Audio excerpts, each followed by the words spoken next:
thing. Sitting here spinning. Not wanting to connect. Got full Wi-Fi in here. Just sitting here spinning.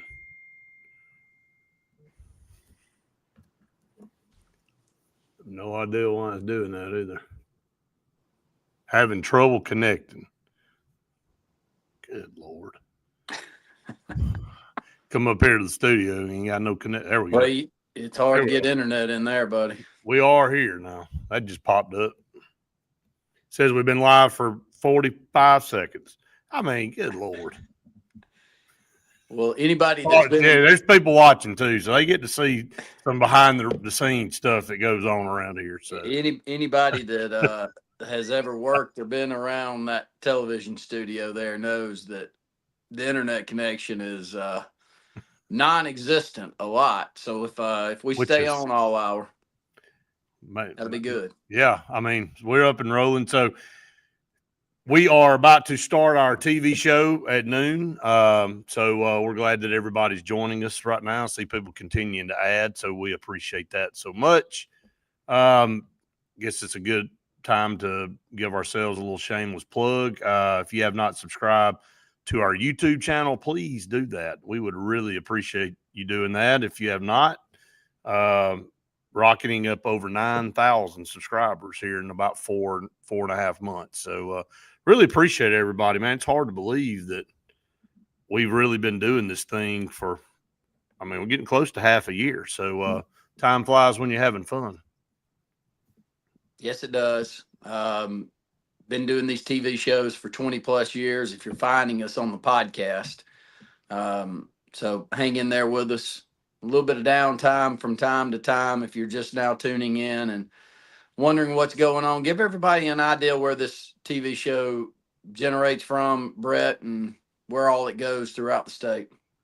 Yeah, Charter Channel 701 and Channel 80 on WOTM.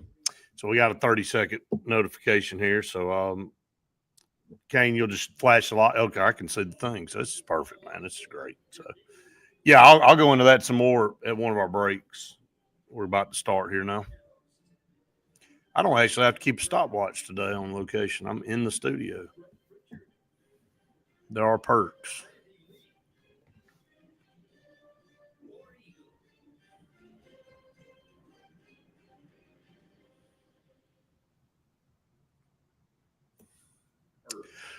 What's up, everybody? Welcome into the Auburn Blitz here at lunch. Brett and Randy here. Glad that you've joined us. Our program brought to you by Russell Do-It Center and Building Supply Stores, J.A. Smith Construction and Excavation, and What's up, everybody? Welcome into the Auburn Blitz. Kane, I'm getting blasted out here with the speaker, buddy.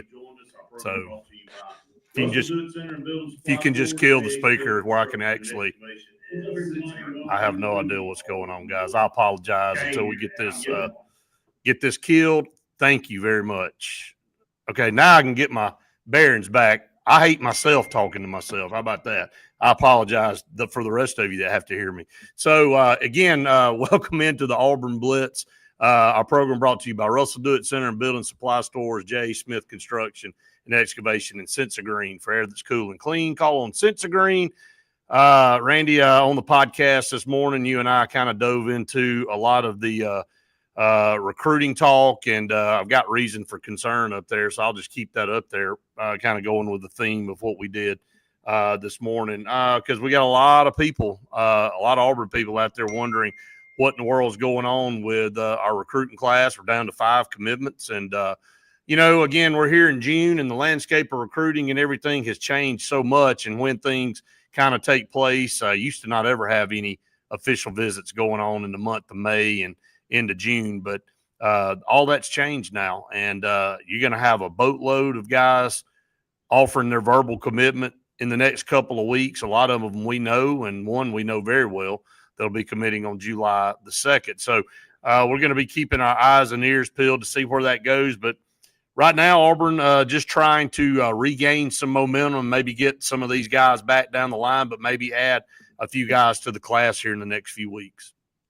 Well, it's more and more important to get those guys inked early with that early signing period. And you may say, why does that necessarily matter? Well, these kids, they report early.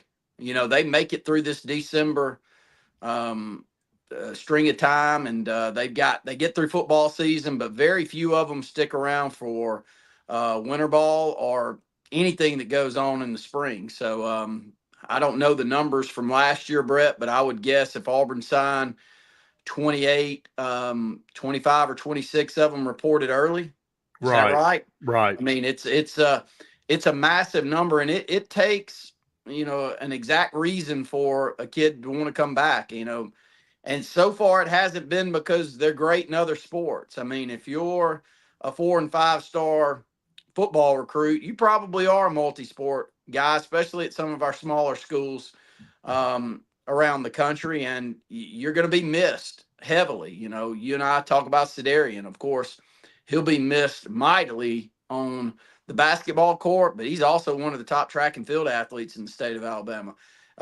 We had Malcolm Simmons, and I keep seeing people talking about this, Brett. He didn't report early. And why did he not report early? Well, he's one of the top basketball players in the state, and I would be willing to jump out there and say he was the top track and field athlete in the state of Alabama as a senior, as he broke the long jump state record, and I think he missed out on the high jump by clipping it as he was going over. So, I mean, he's an amazing track and field athlete, but you give up that senior season to report early, Brett. I'm not sure I like that. I actually hate it. I love high school sports, and I know you do too. So maybe give your take on that. But that is part of the reason that you don't have anywhere near the length of time to recruit these kids and expect a lot of flips, because there's a lot of decisions that are being made. And then those kids are making a lot of decisions. Look, they're going to be running into a lot of money. And what does that mean to their families? A lot of these families go with the kids, and you can't do that within a couple of weeks' time, Brett. A lot of times you need to make that decision in July with the understanding that you and a lot of the families going to move with that athlete to wherever they go. So that doesn't happen overnight.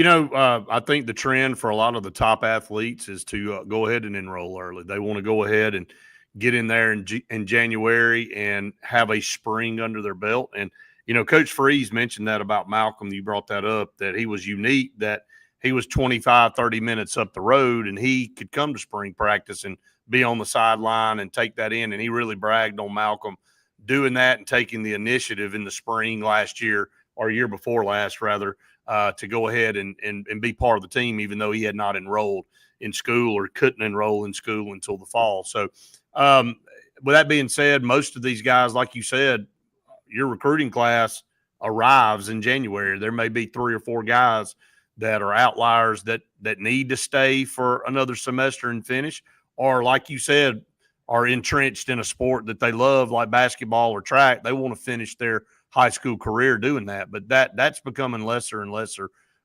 each and every year. So, yeah, I mean, so the clock's ticking. So now if you really want to look at it from a standpoint of we're about to be in July, I mean, you're more than halfway done with this year, looking at guys making a decision on what they are going to do when they sign in December and then go and enroll somewhere in January. So the time frame is much shorter now for coaches and players, and every visit's very valuable. And then, of course, the visits in the fall when they come down to watch football games is very important as well. But it's not the end of the world when somebody doesn't commit to you in June or July, but that just means you got extra work to try to get them to come back to you in a smaller window. So yeah, everything's shortened in this new world. I think that those that flip late are fewer and far between. I mean, I think back to a decade ago, Brett. My gosh, we'd be sitting there, maybe even further back than that, but you and I'd be sitting there and we'd expect somebody to sign that's already like verbally committed to Auburn, and then you get the day of and they change the hat on the table and make a different decision. And I'm not saying that doesn't happen a little bit these days, but it's nowhere near the show that we had before this early signing period. Now that I like. I like that we're not sitting around for that final day and some decisions can be made. I think it really hurt Auburn. Let's talk about Auburn during. Really hurt themselves from a offensive line recruiting standpoint, because that last day we would miss out on the 4 or 5 that we were in on, and then we wouldn't have a whole lot in the kitty to say per se to be able to go to. And we had some other commentators talk at length to us about that. And so this does feel like you at least give yourself a chance those last couple of months, if you didn't close on the ones that you wanted, that you can at least go out there and get a warm body that you can develop and get to the level that you need them to play. In a minute, I want to go to some of our past classes. And if you want to know why, you kind of are in the shape you're in, you can look at multiple different reasons when you're not having success. But one thing that we have a tendency to do on this show is to go back and see what happened to some of these guys back in classes 4, 5, 6 years ago, and where if you're not deep in positions, why aren't you deep in positions? Did you have guys that got in the transfer portal of late, or did you have guys that never panned out to be anything and then left and went somewhere else, or just got out of school? Or I told you guys I looked at a class, I think it was the 21 class, and it was pretty highly ranked. It had Jarquez Hunter in it. Had a lot of guys, man, but I would say there's only a handful that actually became productive players for Auburn. I mean, you're signing a class 20-something guys in it, man, and you're only talking about 4 or 5 guys in a class. Well, when you do that over time, well, the attrition to your roster starts to kick in. And so I know that Auburn, I'm just using Auburn for an example because this is an Auburn show. I know every other school has those issues too, but just tells you, man, there were some names, and I'll go back and we'll run down some of the names of some guys that we were like, oh God, man, glad we got that guy, man, I can't wait. And it's like 4 years later, you're like, man, I'd forgotten about that guy. He didn't do anything. So not only choosing great players, but getting them to actually come to the school and be a productive player and live up to the hype of when you recruited them. That's important. Well, of course, it's not impossible to grade high school seniors and high school juniors and make decisions on whether you think that they'll fit your program, because the great programs have done it up to this point, especially before the added transfer portal, Brett, to the level that they've been able to win championships. But in today's day and age, I feel that that's changing. And you and I talked about it at length this morning. And, we started a couple of years ago intrigued by Lane Kiffin and Hugh Freeze. And we started with those two. And, I can remember you and I saying, well, I would rather go the high school route, but Lane Kiffin's winning. And I'm not going to knock what Lane Kiffin's doing, going on that transfer portal and trying to get the number 1 transfer portal class, and then getting who he can with the efforts that he's giving on the high school front. And I think we said a couple of years ago, let's give it a few years and let's look and see which philosophy wins out, because we at that time didn't know.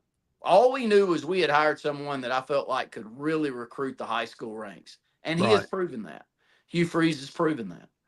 But it's easier to miss out on an 18-year-old than a 20-year-old that's got a couple of years under their belt. I'll say that. Yeah, no doubt about it. I know we got to go to break, but I'm wondering if the philosophy around that is changing somewhat at Auburn University, and we'll see. Yeah, time will tell. It kind of feels that way a little bit, especially with the NIL and the salary cap. And we see it happening in basketball big time. Would much rather go get a guy that's been in college for 2 or 3 years that has produced, and they're almost a sure bet, rather than gambling on a guy and having to bring them in and develop them. So, all right, we're up against our first break here on the Auburn Blitz. Stay tuned. A lot more to come right after this.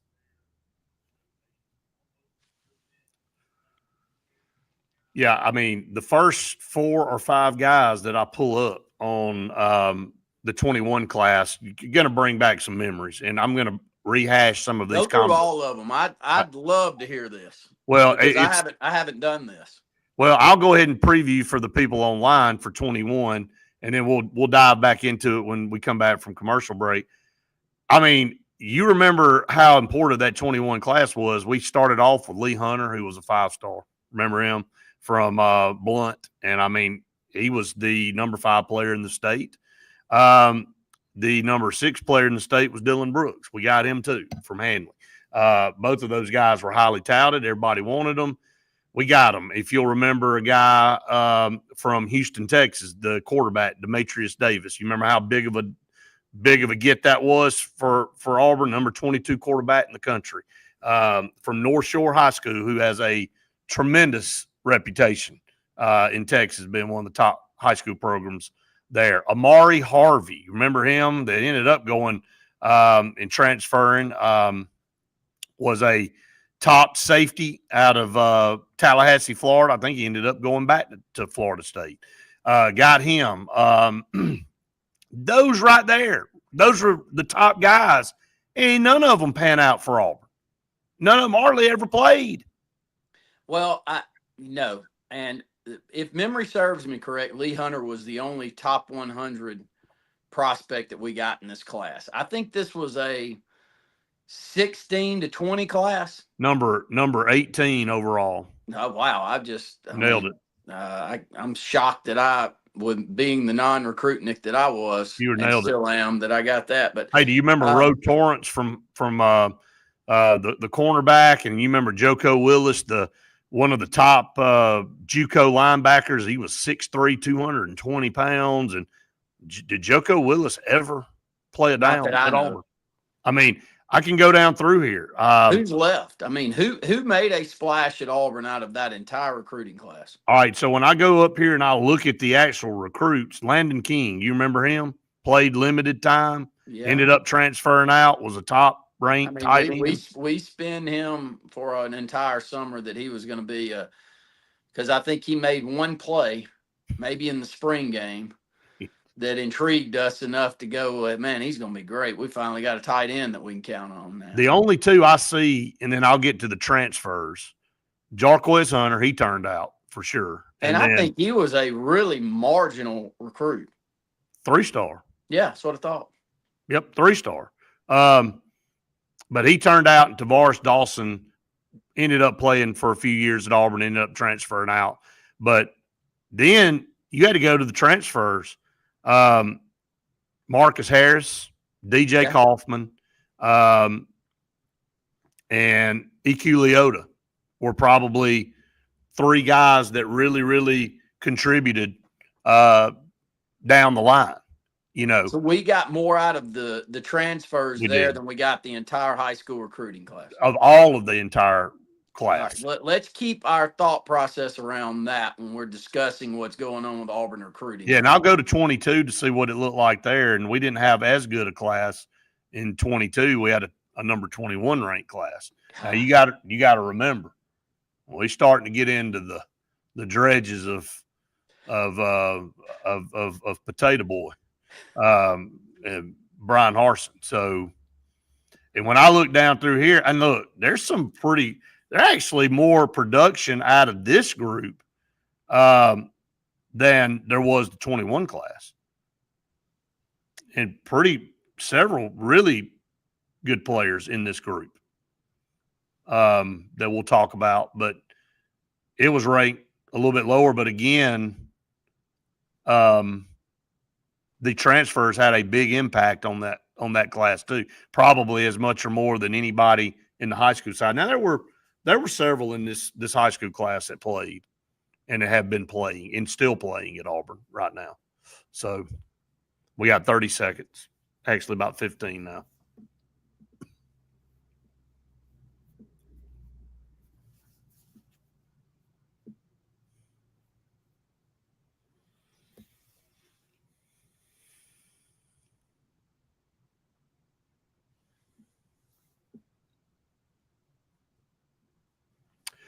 Welcome back, everyone, to the Auburn Blitz. 45 minutes left on the show today. Brett and Randy here with you. Our program brought to you by Russell Do It Center and Building Supply Stores, J.A. Smith Construction and Excavation, and Sensa Green. for air that's cool and clean, calling Sense of Green. Just kind of going back down memory lane, get your comments in. We will take your comments today here on the show. Ed said 5 stars on the entire football roster. Top 5 teams have 12 plus 5 stars. So, all right, so that kind of goes in the theme of what we're talking about here, building depth, building a roster. We went through 2021, Randy, and many guys really pan out. I mean, not really hardly at all. Just I mean, one. Just one. I mean, out of the high school class. Out of the high school, and then you had 2 or 3 that were transfers. None were really a star. No, but there were some serviceable players. Marcus Harris was pretty good. Yeah, that you can take into consideration. And but I mean, Jarquez Hunter, and he was I don't remember, but memory serves me correct. He was a late get out of the state of Mississippi. He was a 3-star, and very few, if any, outlets had him as a 4-star, and so that was one that Auburn went and got late. I would, be interested to hear you reel off 22 through 24, and my guess is going to be a lot of the same. And then let's spin into the conversation that you and I had this morning on the podcast, which is based off of these numbers that you're seeing. Now, I know that we don't know exactly how all of these that are currently on campus are going to pan out, but I'm sure the coaches have a decent idea which ones are going to make it and which ones are truly still a development project that's probably not going to get them to the level of a transfer that they could go and get.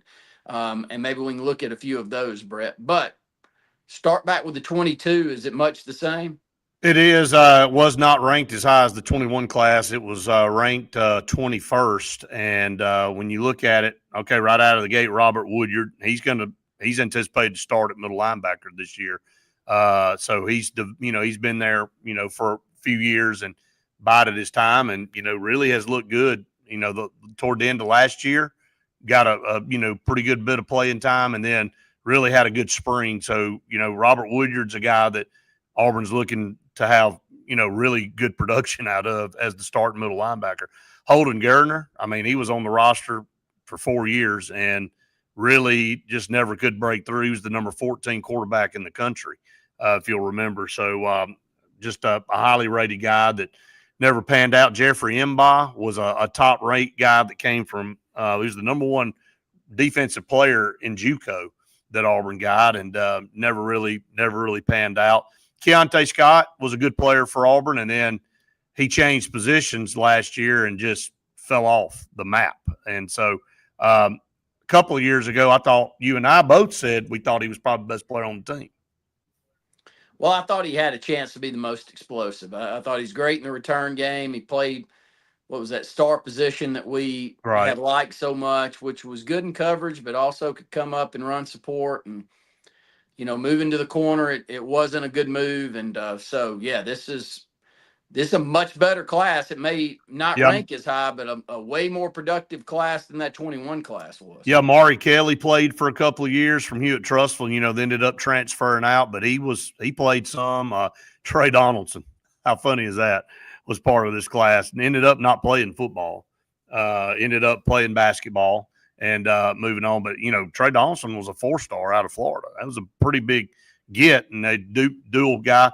Micah Riley was pretty highly touted. He ended up transferring out.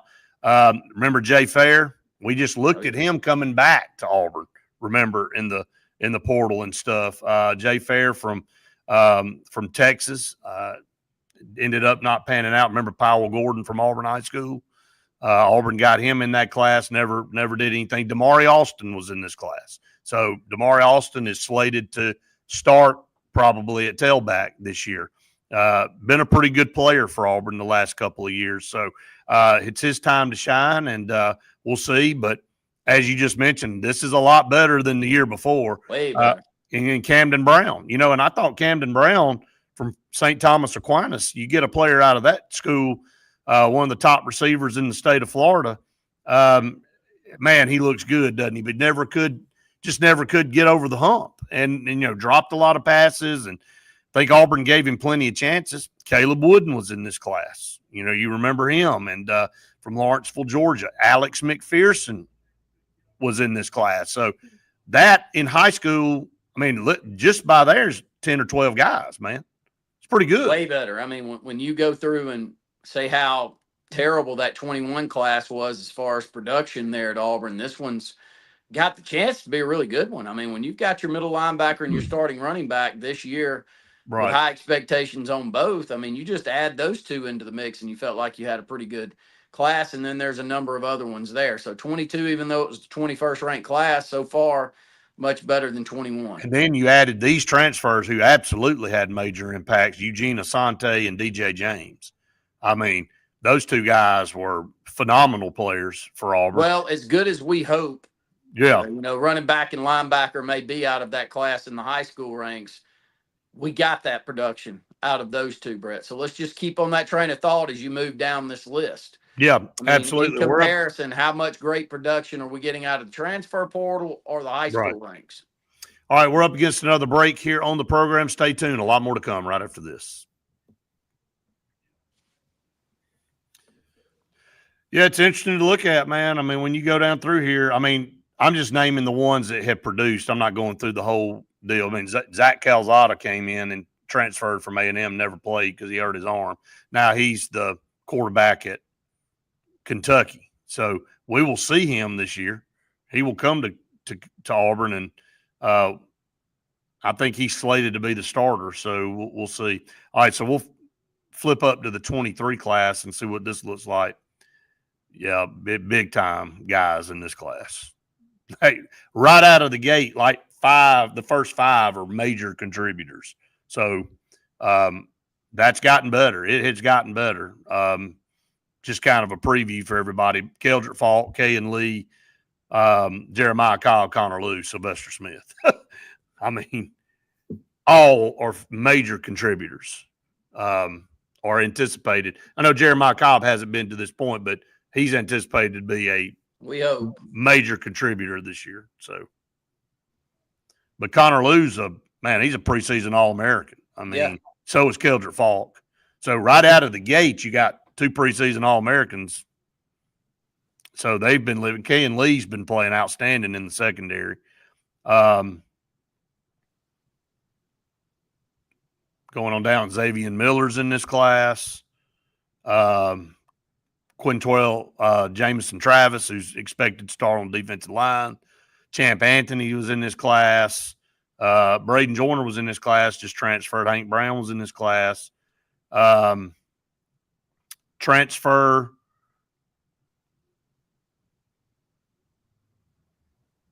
Jalen McLeod was in this class. Peyton Thorne was in this class. Caleb Burton, Austin Keys, Justin Rogers, Brian Battie. Lots of transfers. All of the transfers are productive. Dylan Wade, Elijah McAllister. Saying that, I mean, the ones that I'm telling you, yes, are absolutely. And the high school ranks, I mean, best case scenario, 50-50. You know how many high school guys we got and how many transfers we got that year?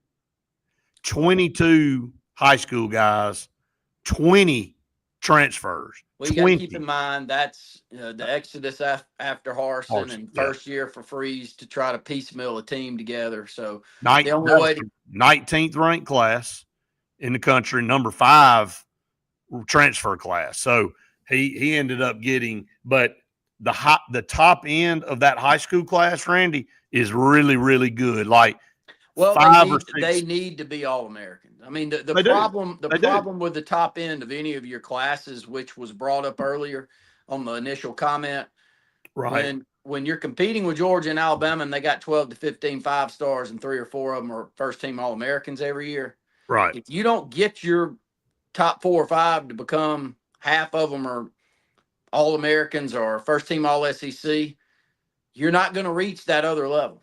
So, and that's not, we haven't consistently gotten our big time high 4 to 5-star guys to that level. I mean, how many All-Americans have we had over the last decade? We ain't had hardly any. I mean, look at the NFL draft. I mean, look at the difference between the NFL draft for Auburn compared to Alabama and Georgia. And that's our 2 key rivals. We may not.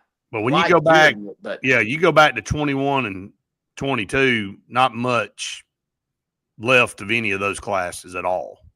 I mean, most of the 21 guys are totally gone. And then you had very few that ever did anything to begin with, but it's gotten better. 22 was better. 23 was a lot better. So we'll flip up to 24 and see what 24 looks like when we come back from break here. So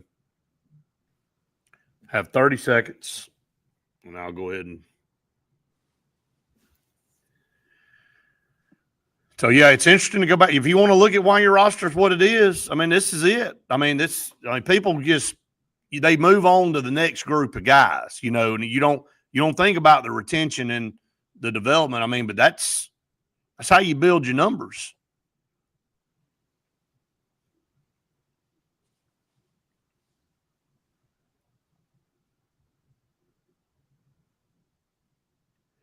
Welcome back, everyone, to the Auburn Blitz. Halfway through our program here. Again, we always know what halfway through the program means around here, and it's Pepper Tree Steaks and Wine, Randy. And we got 4th of July coming up here in a week, and everybody's going to be trying to figure out what they're going to fix for everybody coming over to their house. And take the worry off of yourself and call Pepper Tree Steaks and Wine. They've got a number 1 or a number 2 option that you can pick from. Number 1, pre-cooked barbecue ribs, baked beans, potato salad, or the number 2, pre-cooked Boston butt, baked beans, potato salad. The prices are unbelievable, whether you're fixing food or fixing to have, for 6 to 8 or 10 to 12, $120, $180. You can't beat it all the way around. And you know how much I love their ribs, and Jeff does the best on the ribs, man. They also have burger box options for you out there for $55 for 6 Conecuh or 6 steak burgers, or 6 and 6, and then 12 and 12 cost you $110. So call on Pepper Tree Steaks and Wine in Auburn and in Montgomery. They'll be catering our 4th of July get together just like they did last year. I don't want to screw that up. I mean, everybody was so excited that the food was so good. I said, well, we'll just put that on repeat for next year. Yeah, it's a great location there in Auburn, and as well as the location that they've had over in Montgomery. So can't thank them enough for being with us as long as they have. And Paula, she keeps us updated. You know, she keeps us updated with the Auburn information out there. And I look down, and a lot of times she's feeding me with information I didn't know. So we appreciate it, Paula. All right, so we just said the 23 class got better. It had Keldrick Fault, Sylvester Smith, Connor Liu. I mean, all of these guys are major. Kay and Lee, we just went down a whole list, Randy. And, you know, I thought Hugh Freeze did a really good job to come in when he did salvage the number 19 class in the country and the number 5 transfer portal class in the country, and was able to get about 20 transfers and 22 high school enrollees. But like you said, with the mass exodus of people from the Brian Harsin fallout, what was worse, Chernobyl? Or the fallout Brian Harsin left behind. I mean, so but you start to see more production. So here we are in 2023, and this ended up being the number 8 class in the country. Not as good a transfer class because didn't need as many. Had more guys that you brought in the year before. The number 27 transfer class, but the number 8 high school class, Cam Coleman, obviously, superstar. Is going to be, in my opinion, a first-round draft pick. Is going to be one of the top receivers in the nation this year. Was a great player last year, but high expectations. Amaris Williams, another 5-star from North Carolina. I think he's going to take the next step this year. He had a really good spring. That was huge to get him to hold on from last year. He had flirted with the transfer portal, but came back, was really high on Keldrick Falk and learning under him. Perry Thompson, Randy, part of this class. Walker White, who is now at Baylor. But DeMarcus Riddick, Jamonta Waller, Joe Phillips, Malcolm Simmons, Bryce Kane, DeAndre Carter, top offensive lineman, one of the top in the country from modern day. Amon Lane Gaines, Caleb Harris, Malik Blockton, Jay Crawford, TJ Lindsey, DJ Barber.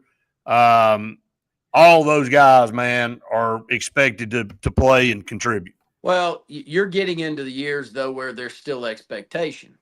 So, you know, I can go down that list and spin it in an opposite direction, Brett. I mean, right now we've seen massive production out of 3 or 4 of them. We've got some we expected, but they haven't done it yet. And so that when you get to these classes, it's a wait and see. But I'd say Malik Blockton, Caleb Harris, Jay Crawford, Malcolm Simmons, DeMarcus Riddick, Cam Coleman have produced already. Yeah, they have produced already. Now, what level do they produce to? Correct. Is Cam Coleman an All-American?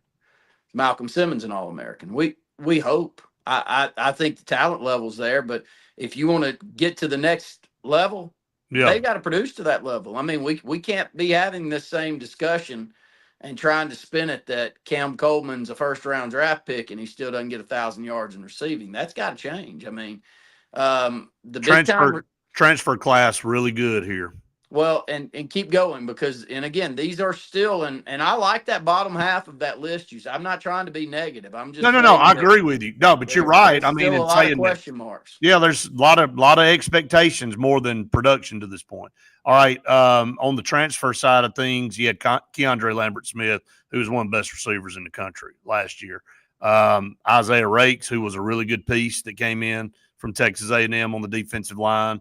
Not a superstar, but a good piece that was part of a really good defense last year. Yep. You know, mind you, Philip Bleedy, another one of those guys that came in from Indiana, was, again, a piece on the defensive line, a depth piece.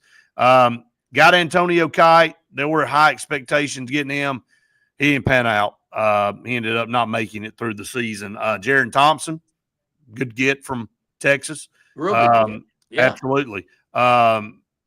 Sam Jackson, there was never really did anything coming over from. Fun it that way, but it just didn't work out. Dorian Mausi, really, really big pickup there. And then Robert Lewis, who played, in our opinion, probably a little bit more than we thought he should early. We thought Malcolm Simmons should have got those snaps, and then Malcolm ended up getting those snaps as the season went on, and he kind of drifted away. But, I mean, and then I didn't mention Kieron Crawford either, did I? No. And Kieron Crawford part of this transfer class too.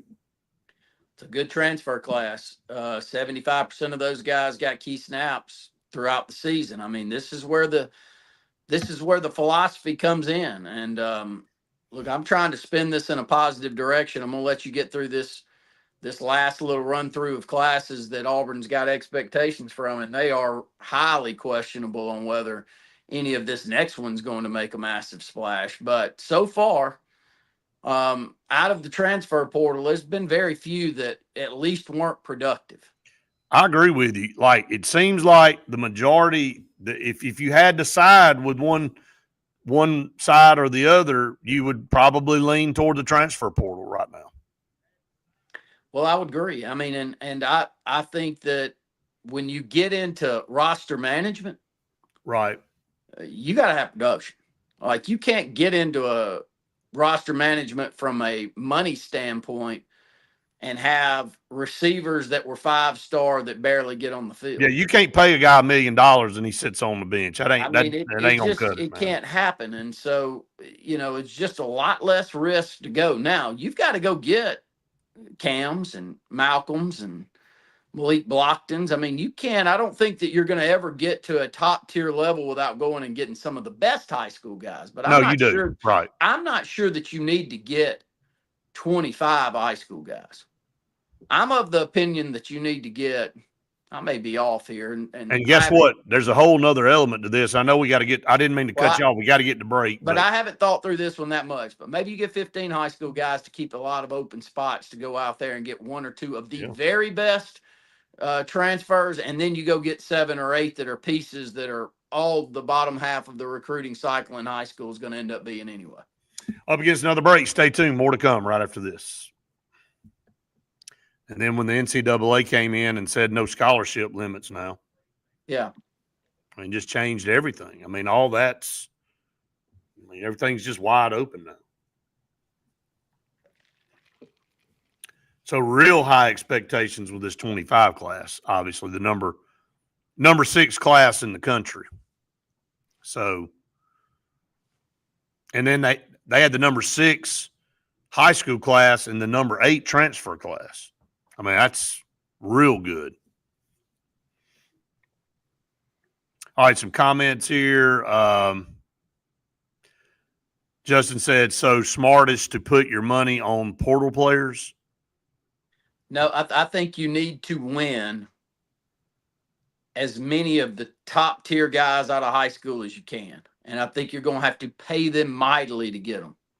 But you can't, you can't risk missing. Does that make sense? I mean, you've got to almost be certain that you're going to get your money's worth there. Otherwise, I'd go spend my money on Eric Singleton. I'd go make damn certain that I didn't lose Cam Ward ever again. Right.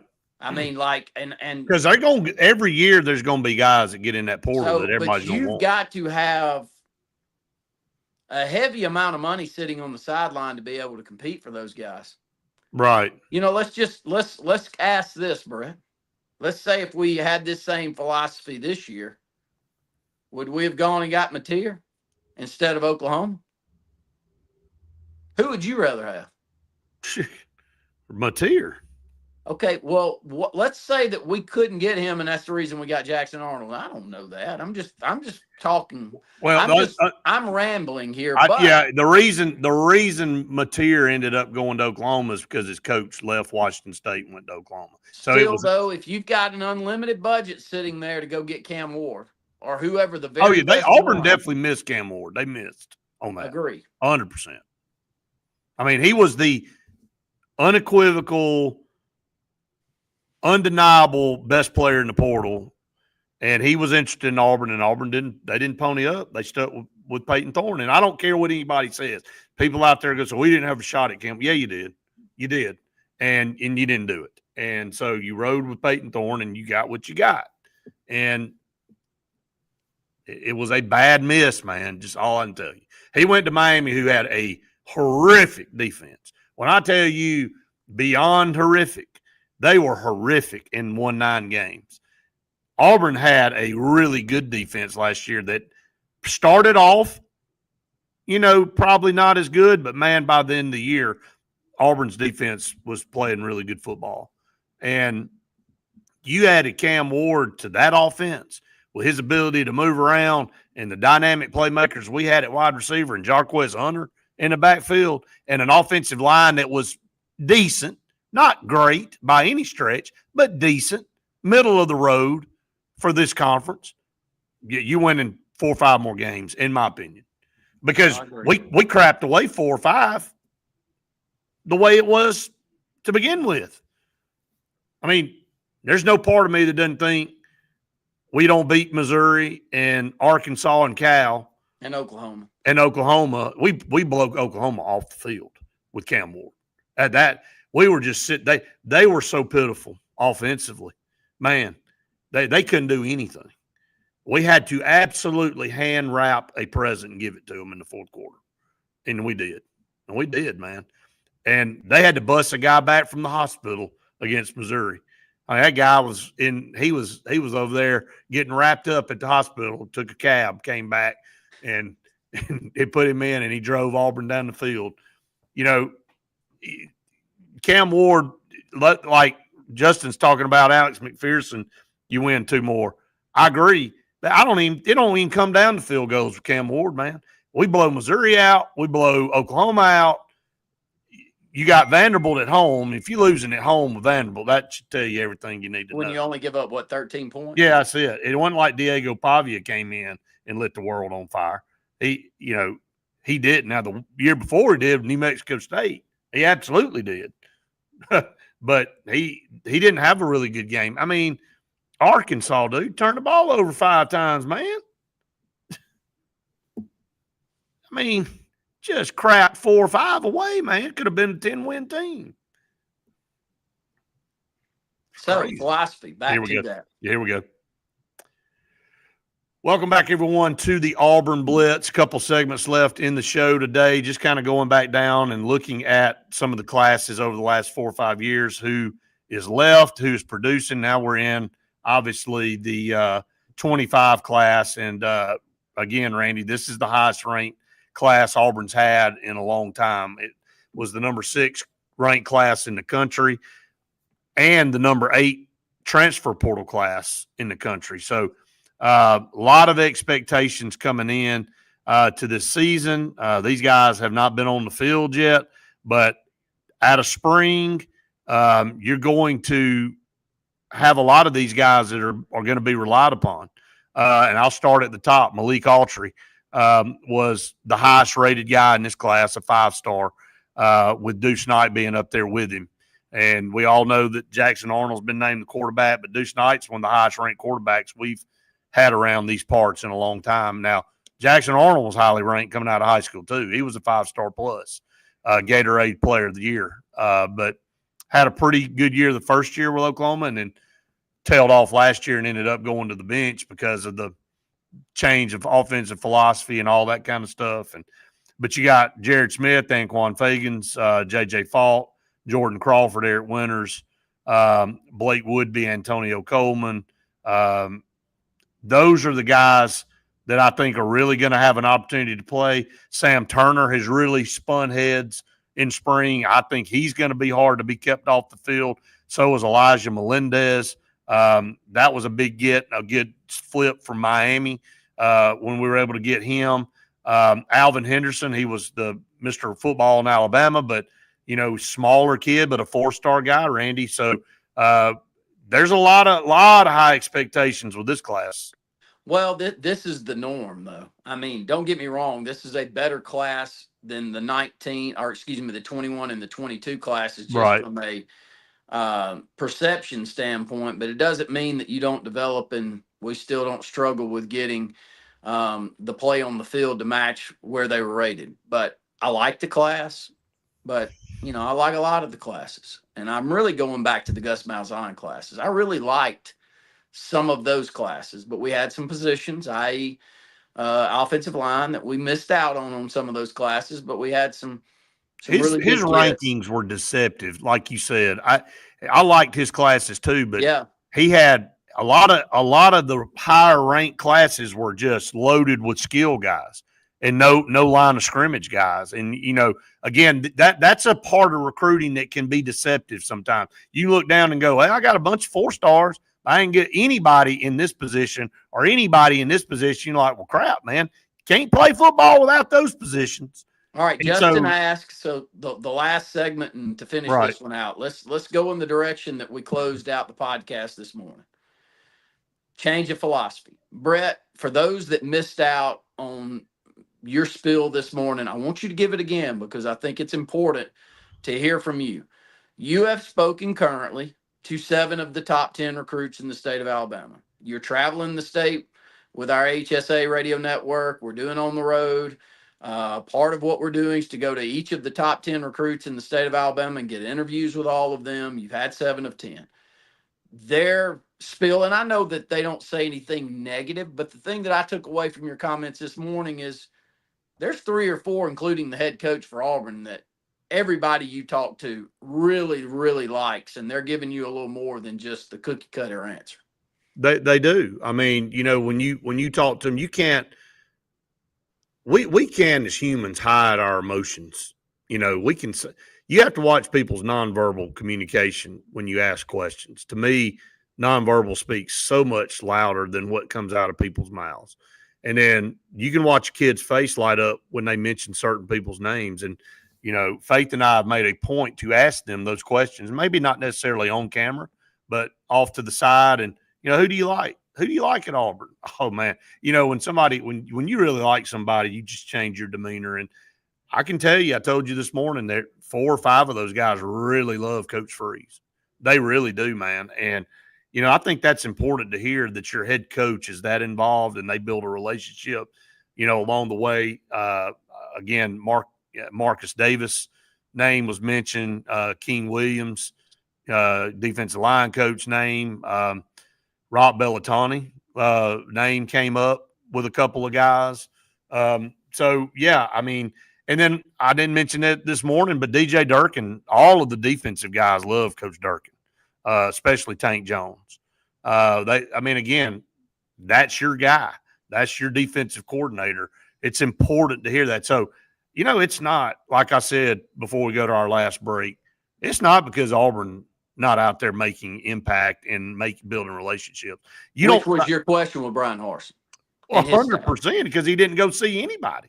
He didn't go see anybody. And, you got the number 6 ranked class in the country in high school, the number 8 ranked transfer portal class just this past year. These guys ain't even got on the field yet. So there's a lot of high expectations. They're young, but that's the highest ranked class Auburn's had in a long time. I mean, when you're up there knocking on a top 5 class, man, you have no complaints. So what the concern is for everybody right now is we've lost 2 or 3 recruits here or commitments in the last couple of weeks, and we don't feel like we're trending to get a commitment from some of these guys that we've been on for a long time. So, people are wondering, well, what's changed in a year's time? What's happened from last July where we were really, really taking off and gaining momentum to this point where we look like we're kind of going down the hill. So let's take this last break. We come back, we'll finish the show up here right after this. But I think that's the biggest concern for people, man, is that why did we do so well last year and then nothing, it feels like we're going to go in an opposite direction right now. Well, I'll hold it to the TV side, but yeah. I'll give a little bit of it, and then if I repeat myself on the television side, I apologize. But one, I don't think these coaches have forgotten how to recruit. I do think some of them need to see some progress on the field, but I'm not sure how much I believe that that's the problem. The more I sit back and think about it, the more that I'm wondering how much of a philosophy change Auburn's about to go through. And not only us, Brett, I think other schools are about to go through it too, because you're managing money the exact same way that a roster management group would be in the NFL or any other professional sport. And to do that, you can't offer high school kids unless you're just dead set. Like Cam Coleman, right, would have been a big number out of high school, correct? Let's go back to these last two classes, though, Brett. Who are the 5 or 6 that you go? Unfortunately, Perry Thompson would have been one. Right. Now, I hope and pray Perry Thompson gets to the level, but he may be the poster child if he doesn't take his game to a level that he may be the exact reason that you hold that money for an Eric Singleton rather than to give it to somebody in the high school ranks where they've got to prove themselves. Absolutely. Absolutely. Perry Thompson was, I remember when all that happened and him jumping in the pool with Hugh Freeze and the momentum of him flipping from Alabama to Auburn and, being just such a highly sought after guy. And again, neither one of us are saying that he's a bust. Heck no, I hope he's the best one of the bunch. But I mean, I'll let him off the bus first. That's right. How good he looks. Yes, I mean, I'm not saying that at all, but I am saying so far we all feel really confident in Cam Coleman. Well, yeah, Cam Coleman is going. We're 85 to 90% certain we're going to get at least what we expected, if not more, out of Malcolm Simmons. Oh, no doubt. No doubt. Okay, so there's some other ones where I go, I hope. Not that dead. I mean, I'm Bryce Kane. Oh, yeah, we don't know. But, at that point, back to the roster management, back to the philosophy, back to what Hugh Freeze has been able, not Hugh Freeze, but Lane Kiffin's been able to do, Brett. I mean, and I'm going to need you because I kind of ranted on this morning, so I'd rather hear your take on it. But if I put myself in Hugh Freeze's shoes and I'm sitting here saying that I don't think that they've forgotten how to recruit, I just think we're holding money back to play the game a little bit different than we have so far. And I'm not certain. I don't think it feels that way, Randy. I mean, it really does. I'm the more I talk about it, the more that I feel like it might be the correct path to go for groups like us. Now, if you're Alabama and Georgia and you're finishing top 3 every year and you can afford to have 2 of your 8 5 stars not pan out. That's different than us. I mean, and we're finished sixth, but the difference between the number 1 ranked class and the 6th ranked class is drastic. I remember you and I doing this with Gus Malzahn. The difference between a 1 and a 2 ranked class and the 10th ranked class, which was, by the way, what we saw. I'll never forget this. ESPN 300, Brett and I doing a show. Then the difference between the 1 and the 2 ranked class was 23 or 24 top 300 guys, and Auburn finished 10th, and we only had 10. Right. Nothing wrong with having 10. We finished 10th. That's right. It's but they got 2.5 times more potentials. No, you're than right. we did out of the top 300. So let's just say if half of ours don't pan out and half of theirs don't pan out, and let's say that that's the norm, they still got 12, 13 of them that did, and we only got 4 or 5. We got 4 or 5. That's not good. That's not going to get it to their level. No. Now, 5 seconds. There's no way Eric Singleton's not going to pan. Oh, he's going to absolutely pan. So I'd veer in that direction. Welcome back, everyone, to the Auburn Blitz. Final segment here on the show today. Again, glad everybody has joined us. A lot of good comments. Justin said bigger bust, Perry Thompson or Byron Cowart. We're not there yet. We're not there yet. Byron Cowart definitely was number 1 player in the country by some indications. And we all know that Byron Cowart flipped to come to Auburn because of Will Muschamp. And I'm glad he did. He didn't pan out. Now, it happens. It does. And now it's very rare that number 1 player in the country don't pan out. But, Byron Cowart ended up going to the NFL, not playing terrible for New England. So I don't really know. But we're not in that territory yet of saying, Perry Thompson's a bust. I think he improved. I think he was probably the MVP of the A-Day game. Now, I think there were some guys that didn't play as much and didn't need to play as much, but doesn't mean that he didn't go out there and take advantage of his opportunities. And so he did. And so, Sam Turner's another guy that everybody's going to be watching. But I think the point you're making, Randy, is there are some, for certain guys like an Eric Singleton, a Cam Coleman, they're going to pan out. Who are the other guys that have high expectations? They're going to be able, KLS. They're going to be able to step up and live up the billing, live up the recruiting ranking. So Marcel said Auburn's at the point where they have to win. If you're not winning or competing for championship, not going to keep getting players come play. 100%, Marcel. Spot on. We've been saying it for, and I said that this morning. Let me say this, Randy, and I think you agree with me. I'm worried about the recruiting class too. We all are. But Auburn right now has a roster that can compete in this league, finally. We just ran off the last 3 recruiting classes. This roster is a whole different look than it was 3 or 4 years ago. And you got some really high-level talent on this team. How about go win some games this year? Auburn's had 4 losing seasons. The most important thing in the present right now is for Auburn to go out and win 8 or 9 football games this year. That's where Auburn's emphasis should be. Now, that don't mean ignore recruiting. You can't do that. But what Marcel's saying is what you and I've said. Go win games. This will start to handle itself down the line. Well, I'm reading, though, a little differently into the way that this is all playing out in the high school recruiting right now. I'm just saying you'll get your fair share of them, too, if you start winning. Well, you get your fair share if you want to compete with the money that's being thrown around by the other schools. My question is, are we throwing the amount of money that other schools are? My guess is as good a recruiters as we have, if we were, we'd be getting more of them, or we'd be retaining more of them. I'm just guessing. I'm speculating that our philosophy is changing a little bit. Look, Bruce Pearl's philosophy has changed. Hey, the proof's in the pudding, Randy. I just read off the transfer portal rankings. I mean, Hugh Freeze they're in the top 10 every year. Look, Bruce Pearl, would you say that I'm right by saying that his philosophy on recruiting has changed drastically over the last 3 or 4 years? Drastically. And being that every year he's going to go try to find a Keyshawn Hall or a Denver Jones or a Chaney Johnson.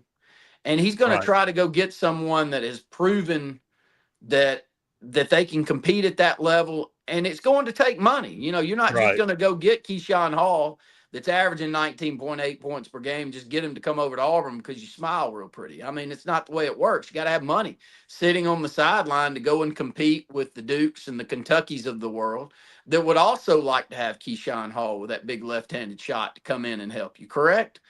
I feel like the football program's doing a little bit of the same.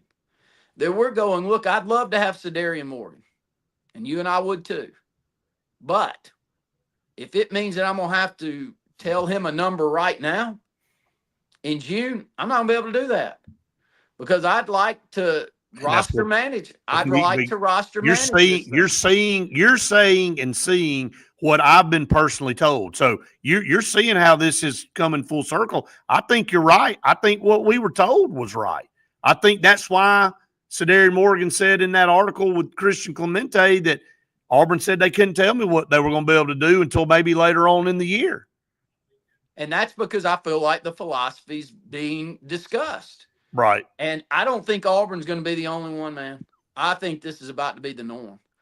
That you may get a little bit, but if you're even somewhat marginal, your leverage is going to go down drastically in the high school ranks. And why?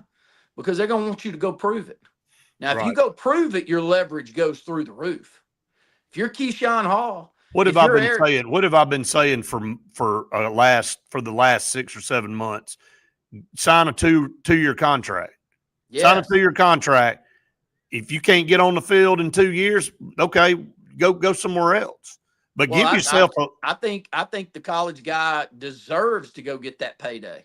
That's what I'm saying. Like if you get on there and then at the end of 2 years, now you've earned the right to go in there and negotiate a higher payday. Go get Makes sense all the way around. I mean, it's free agency on the college ranks, but I'm the more I talk on it, less concerned about the direction of Auburn's high school recruiting. I am too. I am that we've got a pocket full of money sitting on the sideline with hopes that we have a good year, and then we go spend it real wisely on the transfer portal after this season. Let me get out for TV and we'll stay for a few minutes. Again, we appreciate everybody watching and listening each and every day. Thanks to Russell Do It Center and Building Supply Stores, J. Smith Construction and Excavation, and Sensor Green. For Randy, I'm Brett saying we've enjoyed it. Well, see you next time.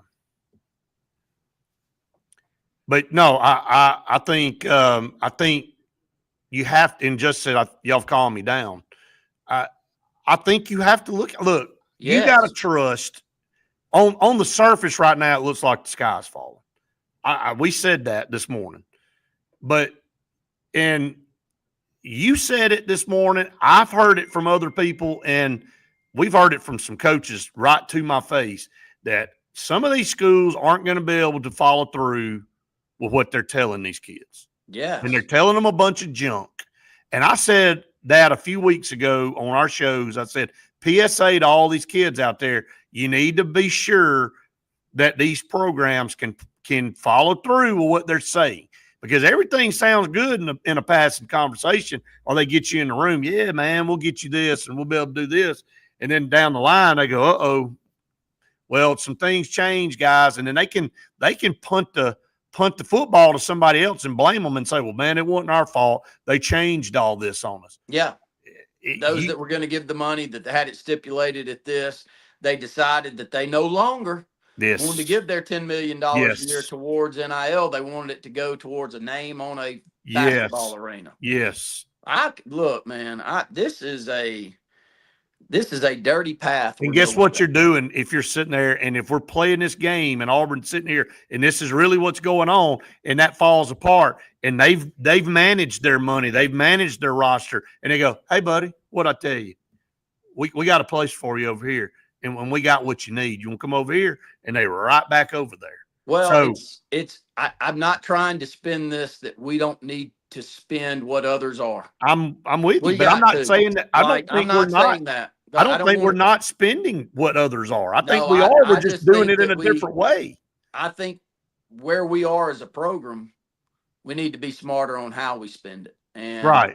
And I can appreciate that. And I'm not saying that because I don't think we have as much money as others. I don't have any reason to know how much money we've got in the war chest compared to others anyway. It's all speculation. It's not mine to know.